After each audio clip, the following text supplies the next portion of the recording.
നടപടികൾ കണ്ട് പോലീസിനെ കണ്ട് ബാക്കിയുള്ള കാര്യങ്ങൾ വന്നതിന് ശേഷം മാത്രമേ നമുക്ക് അറിയാൻ പറ്റുള്ളൂ. അങ്ങനെ പ്രത്യേകിച്ച് ഒരു പ്രശ്നം ഉള്ളതായിട്ട് നമുക്ക് ആർക്കും ഇവിടെ ആർക്കും അറിയില്ല. അങ്ങനത്തെ ഒരു വിഷയം ഉള്ളതായിട്ട് ആർക്കും അറിഞ്ഞുകൂടാ. അനുചേട്ടൻ ഞങ്ങൾക്ക് എല്ലാവർക്കും വേണ്ടപ്പെട്ട ഒരു കൗൺസിലറായിരുന്നു. ഇവിടുത്തെ കൗൺസിലറാണ്. തിരുമല തൃക്കണ്ണപുരം വാർഡിലായിരുന്ന സമയത്തും അദ്ദേഹത്തിൻ്റെ സംബന്ധിച്ചോളം വളരെ എല്ലാവർക്കും ജനകീയ ഒരു കൗൺസിലർ തന്നെയാണ്.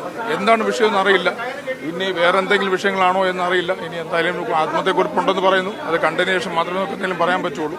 എന്തായാലും ബാക്കിയുള്ള പോലീസുകാരും മറ്റുള്ളവർ കാര്യങ്ങൾ നടക്കുന്നുണ്ട്. സാമ്പത്തിക ബാധ്യത പുള്ളിക്ക് ഉണ്ടായിട്ട് അറിയാൻ പറ്റില്ല. എന്താണെന്ന് അറിയാൻ പറ്റുന്നില്ല. എന്താണ് വ്യക്തമായിട്ട് അറിയാൻ പറ്റുന്നില്ല. പുള്ളി ഇവിടുത്തെ അമ്പലത്തിൻ്റെ പ്രസിഡന്റായിരുന്നു, ഒരു ബാങ്കിൻ്റെ പ്രസിഡന്റായിരുന്നു, ഒക്കെയാണ്. പക്ഷേ എന്താണ് വിഷയങ്ങളെന്ന് അറിയാൻ പറ്റില്ല. ശാരീരിക മട്ടത്തിന് ബാങ്കിന് നമ്മൾ അങ്ങനെ ഒരു ബുദ്ധിമുട്ടുള്ള ഒരു ബാങ്കൊന്നുമല്ല. ഞാനും ആ ബാങ്കിൻ്റെ മുമ്പ് ഒരു ഏജന്റ് ആയിരുന്നു, കളക്ഷൻ ഏജന്റ്. അങ്ങനെ ബാങ്കിൻ്റെ ഒരു ബുദ്ധിമുട്ട്, അങ്ങനത്തെ ബുദ്ധിമുട്ടൊന്നും ബാങ്കിനില്ല. കാര്യം സാമ്പത്തികമായിട്ട് ബുദ്ധിമുട്ടുള്ളത് അങ്ങനെ ബാങ്ക് അല്ല അത്.